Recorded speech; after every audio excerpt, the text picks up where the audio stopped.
Well, hallelujah. I don't know if that's the best thing to say, what the right thing to say is, but this is it. This is the last show in our series of Brighter Days, Better Movement.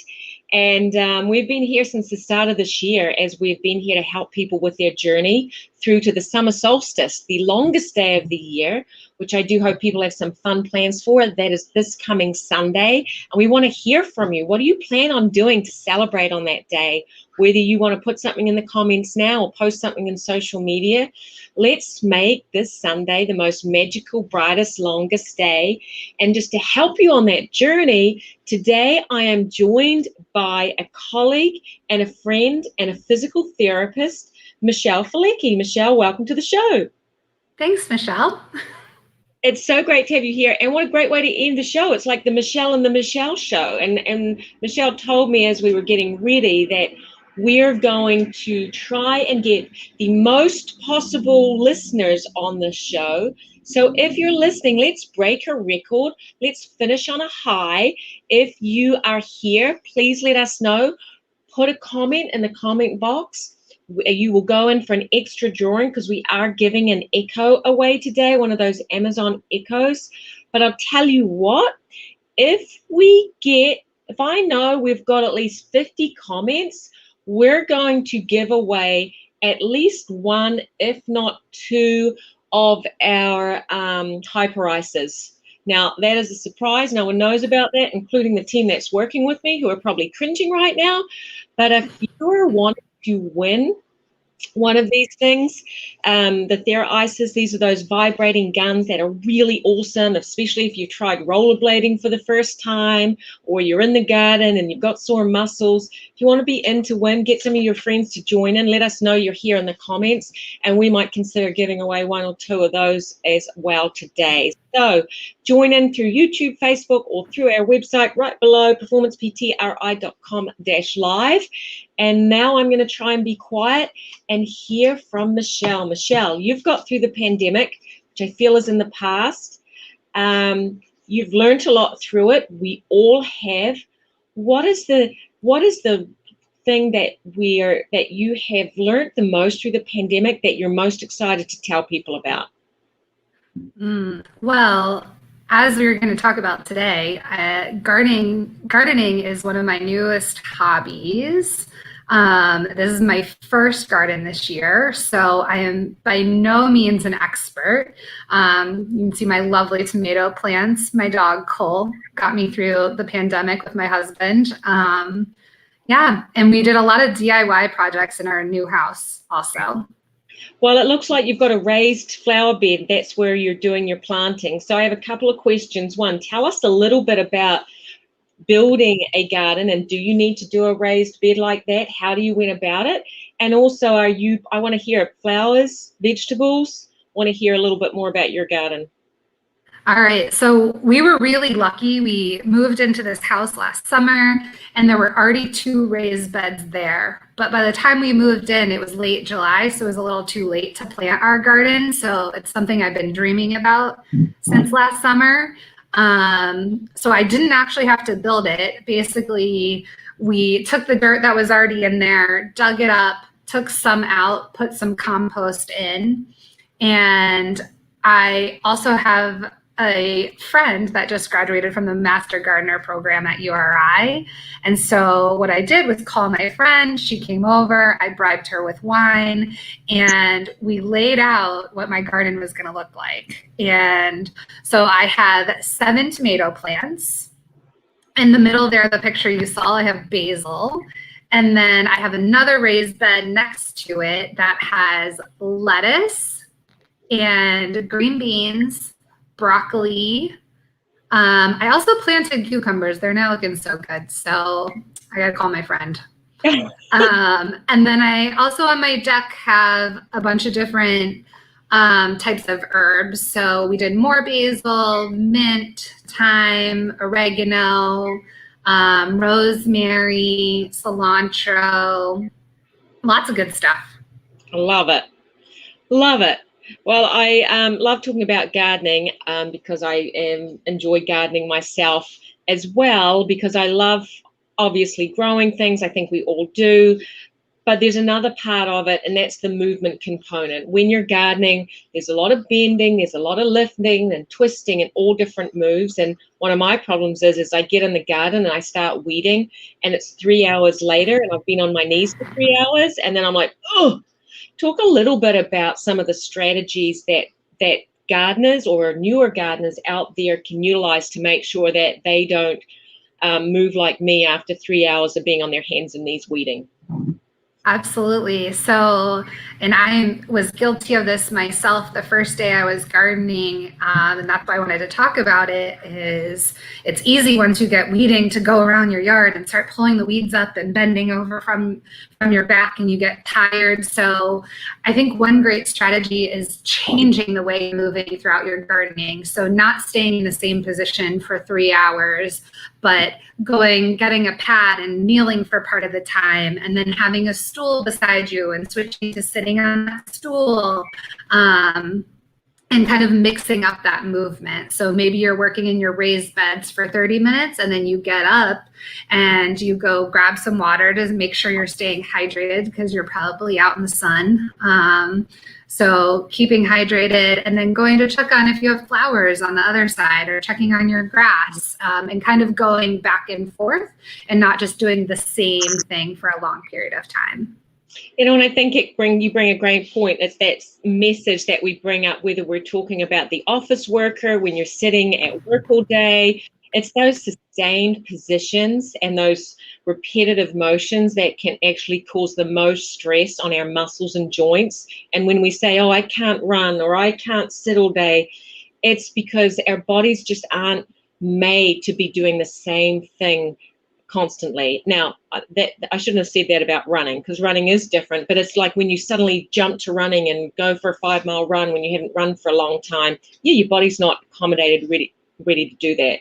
I love your points about gardening, and I try and utilize all of those. We had Kelly Dowd on a few weeks ago speaking about yoga, and I often think about when I'm in the garden, how do I incorporate different yoga positions so that, now it doesn't mean I'm standing doing a triangle while I'm planting something, but it does mean that I'm mindful of not just being kneeling, but different kinds of squats, different kinds of positionings, different kinds of lunge motions that I can do so that I can use all of my body when I'm in the garden. Yes, absolutely. We have a question here. And I love that it has Michelle exclamation mark, because that means you're going to answer it, Michelle. What are some exercises either before or after gardening for lower back pain? I love to work in the yard, but I'm always in pain afterwards. It's a perfect question. There you go, Michelle. It's all yours. Absolutely. I think that's kind of a common theme that we see with gardening. So a couple of my favorite stretches for the low back is on your hands and knees, doing just like a cat camel. Because basically when you're doing this and you're going through that motion, you're warming up the joints, you're exposing those joints, you're filling the joints with fluid, getting them ready for movement. And you're going from that like flexion and extension, which is primarily what our low back does, flexion and extension.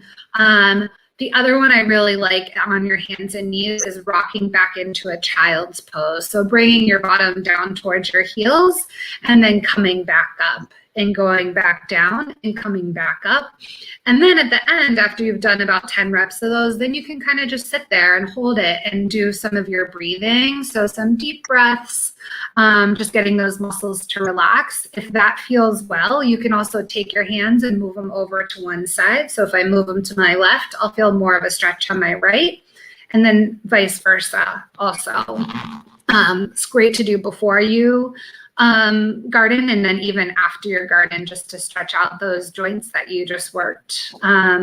Also just really working on hip mobility. So we know our hips need to be really mobile, and our low back actually needs to be really stable. So if your hips aren't moving well, then your low back's going to have to move more. So doing some stretches where you're bringing your knees up towards your chest, laying on your back, some figure 4 glute stretches, half kneeling position to stretch out the front of your hips, your hip flexor. Those would all be great ideas.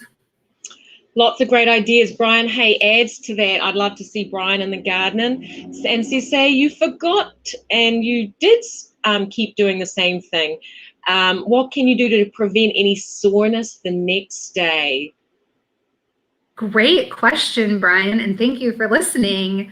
I'd say like those stretches too can be done after, and then hopefully we get 50 comments so that someone wins this hyper ice, because wow, what a great way to prevent soreness the next day. You can use your hyper ice gun and massage through your glutes. You can go up into your low back, stay off the bone. If you're not lucky, you don't win the hyper ice, we do sell them. And you also could use a foam roller, because foam roller works great also. It doesn't have the vibration component to it, but so foam rolling those glutes, even foam rolling your upper back, because same, just like you want your hips to move well, we want your low back to be stable, we want the upper back to move well. So kind of supporting your neck and kind of going up this way over that foam roller along your back is great to do too. And then again, make sure you stay hydrated. And all those vegetables you just planted, eat those, because those are going to help with recovery. Great point. So hydration, use the foam roller. Elaine is liking that comment. Use your hyper ice, Theragun, whatever tools that you have. And I think what I'm just hearing too is like when you're in a sustained position for a length of time, remember that what's happening in that position is your muscles, your different cells, they aren't getting the right amount of oxygen. They aren't getting all the nutrients that you want them to have. So all these tools and tricks that we're talking about are to really get some good nutrients, some blood supply, some oxygen through that area to flush away all the nasty things and bring good things. So even just those same as stretches Michelle spoke about, but I do really love the foam roller. And I think it's key to realize that, yeah, you're going to make mistakes sometimes, and realize at the end of the day, oh, I spent too much time in that position. But don't give up. Don't just think, oh, well, I'm going to like take some ibuprofen and act like an old lady for the next 2 days, or old man if you're Brian. You can do something about it. Not that absolutely. And movement is really key to help with that soreness too, like Michelle said. So kind of the worst thing you could do is be sore and then not do anything. So keep moving. It's not an excuse to sit on the couch and drink beer and watch football and do nothing else. Drink the beer, but just do some exercise with it. And we asked actually some of our people in the community what they are planting this year. Vegetables or flowers? What is it? And it sounds like you're a vegetable lady, Michelle. I know that you've probably got some flowers blooming in there. There's nothing like seeing those peonies, which have all gone away now, but it's now seeing the different blooms. Let's see what our folks in Rhode Island had to say. Look up there. I don't even know if we could say that one's more popular than the other. That's very close. So flowers and veggies, we seem to have a nice mix of people planting both. And here are some of the comments from flowers. We definitely have tomatoes, which we know grow phenomenally in this area. So do lettuces, lemon balm. I haven't planted that yet. I'm going to try that. And lavender also a great favorite, and also a perennial, so it comes back year after year, which is nice to see. We have another question coming up from Norman Harnick. Norman, I think Norman may be related to somebody on this podcast called Michelle, and it's not this one. What is it to prevent injury during gardening? What would you like to tell Norman about, Michelle? Wow, Norman, thank you for the question. So I think we talked a lot about the stretching component, right? And I think he brings up a wonderful point, almost like I'm married to him. You really should strengthen your core to help support your back. So working on dead bugs is my absolute favorite. Planks, and really making sure you're kind of keeping your neutral spine, engaging your lower core. So that transverse abdominis, that's the one that's really going to help stabilize. And then the biggest other part of strengthening, I would say, is just the movement pattern that you use. So making sure that you're really hinging from your hips and not rounding your back. So we want to keep that back in that neutral position and stick our butt out.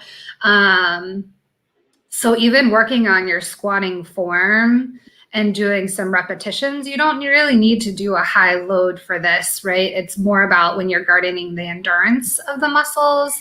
So just working on going through your squat positions and even like doing a lunge so that you're able to get off the ground and stand back up. So very functional movements. Thanks, Norm. Norman, thank you. And I'm going to ask the question. When you know how to do these exercises and you know that your spouse or your child or your mother or father should do them, how do you encourage them to do those? That's my question for you, Michelle. Oh, how do I encourage? Yeah, that's a great topic, right? So, I think same with patients.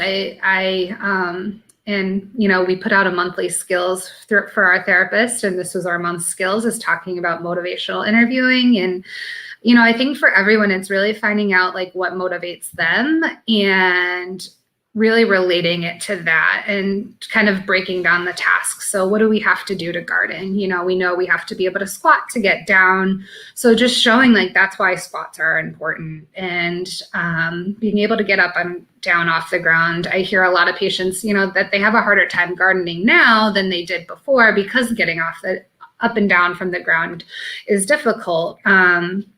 So if their goal isn't gardening, then they're not going to care about those things. So really just finding what they're into, and then educating them and kind of breaking down the task. What do you need to do that task is the way that I find the most helpful to motivate my significant other and parents. Hopefully my parents are listening and I don't know that they do their exercises. So. Well, I think it's an interesting thing for us all to figure out what motivates people.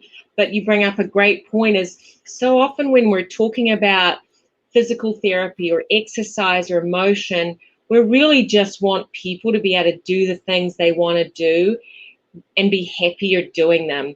And I do love that so much of the exercise that we often talk about, whether it's yoga, whether it's strength training, whether it's cardiovascular, whatever kind of exercise it is, they're all ultimately related to making and helping you live better, happier lives. I hear squat, lunge, and deadlift. You haven't mentioned deadlift, but I could have set you up for it.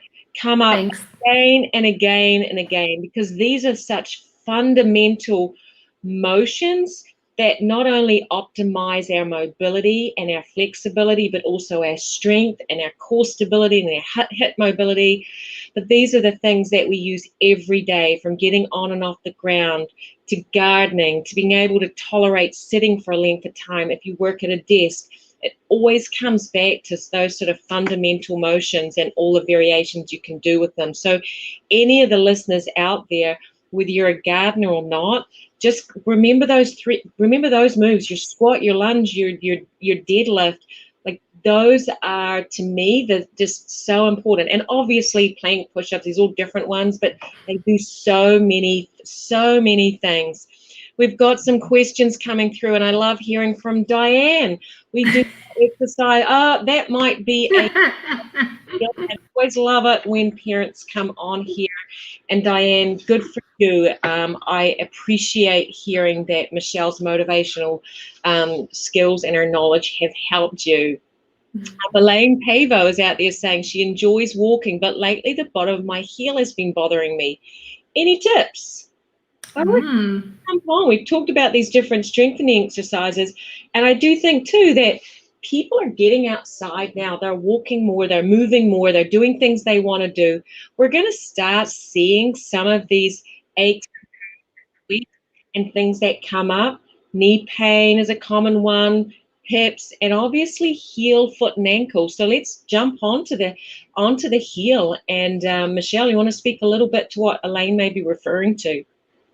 Yeah, so well, I think we have to be a little bit careful about heel pain because everyone assumes when they have heel pain that it's their plantar fascia and that they have plantar fasciitis, which I would say is most often the case. So the biggest questions are like, when are you feeling this? So if you're feeling it in the morning when you first wake up, those first few steps or as you're walking, then it probably is related to your plantar fascia. So the big things with that is you can take a tennis ball, a golf ball, and roll out the bottom part of your foot. Okay, so just like we were talking about the Hyperice products and rolling the bottom of your foot is great. The other thing that you want to make sure is that your calves are nice and flexible so that your ankle is moving properly so that you're not putting too much stress on that plantar fascia. So your calf stretch with your knee straight, calf stretch with your knee bent. Just like I mentioned, we want your hips to be mobile and your upper back to be mobile. We want our ankles to be mobile. So putting your foot on like a step and kind of rocking forward and back and keeping that ankle mobility would be important. But then if you're not seeing improvement, it might not be your plantar fascia. I know a lot of fabulous PTs, and so you could also visit one of those. I like your little self-promotion there, Michelle. And Elaine, I would add to that, these things come up and it's so easy to like find a quick fix, Google it, say this isn't a big deal, and maybe you can. That's awesome. Try all those things. But what I urge anyone with something like this is if it isn't responding, you don't have to live with it. Because the longer you live with it, the harder it is for us to manage and treat. So when these ailments come up, you don't suddenly need to think, oh, I woke up with some heel pain today, I need to run to see a healthcare provider. However, if you're trying to manage it and using all the tools, resources we put out, and you can manage it, perfect. But if it's not resolving, the quicker you get in and get seen to, the easier it is for us to treat.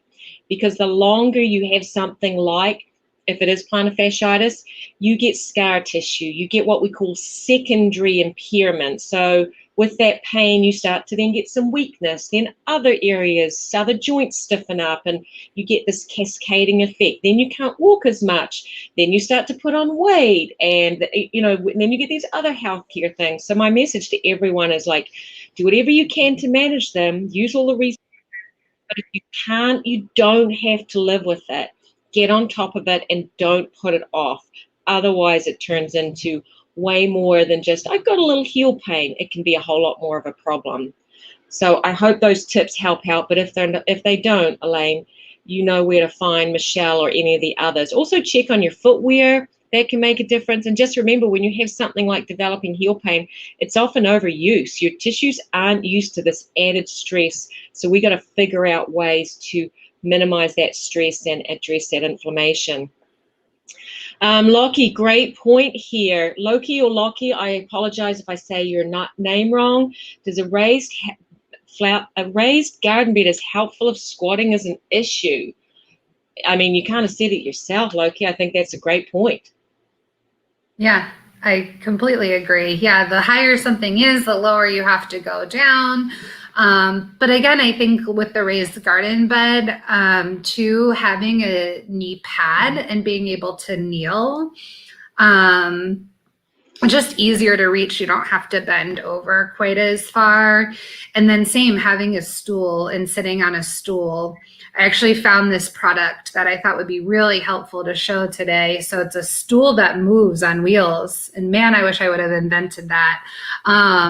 So you don't have to like pick up the stool and move it. You can sit on the stool and kind of move throughout your garden. It has a little shelf. You can put your tools down there.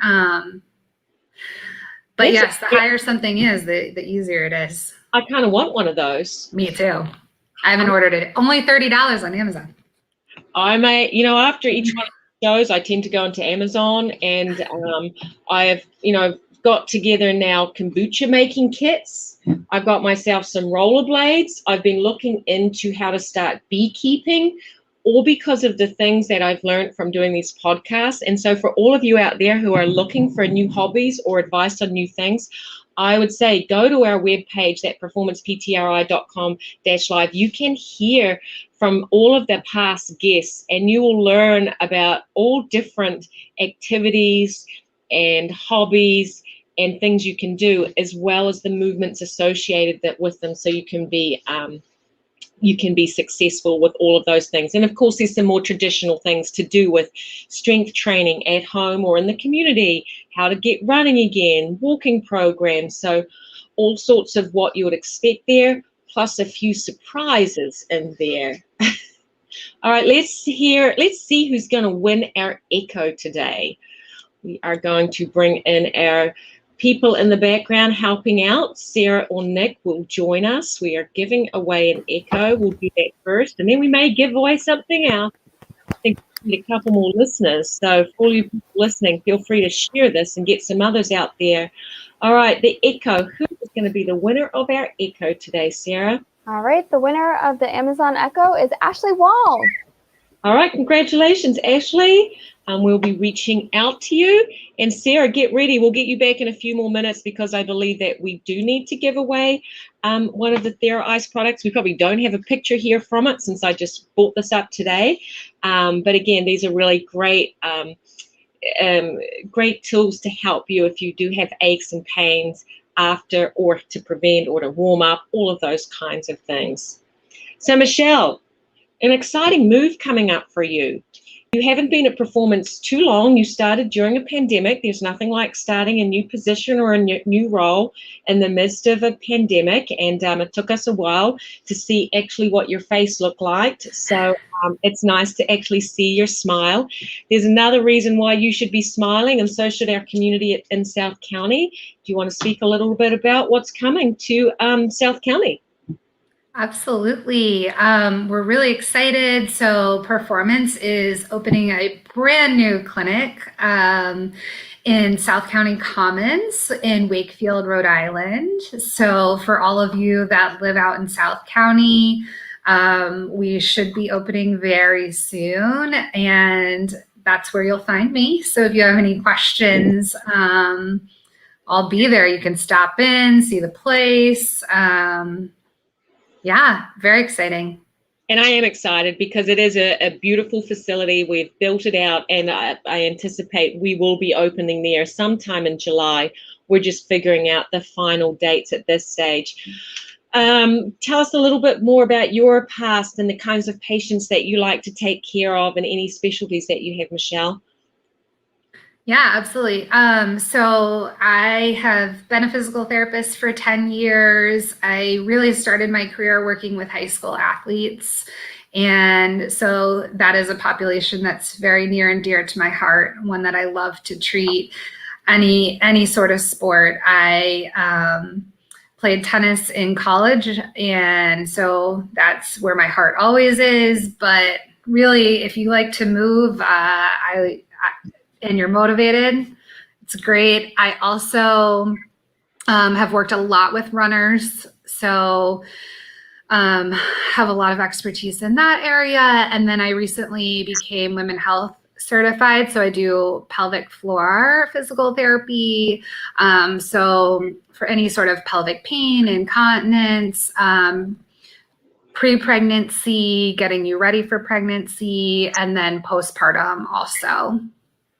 I love it. So we will be having a whole team of PTs at Performance that can provide all of those services, as well as, everything we do, from arthritis to elderly to kids to all different musculoskeletal, neuromuscular, neurologic reasons. We will help get you moving and get you happier now, and helping you for your future as well. All right, we better do it. It's the coming to the end of the season. Let's see. We've had people enter right through the season through our website for TheraIce. Sarah, do you want to come back in and see who we're going to give that away to today? Sorry. I totally put her on the spot. She had no idea she had to do this. Well, this is exciting. So we have for the winner of the Hyper Ice, we've got Fuleky Pontius.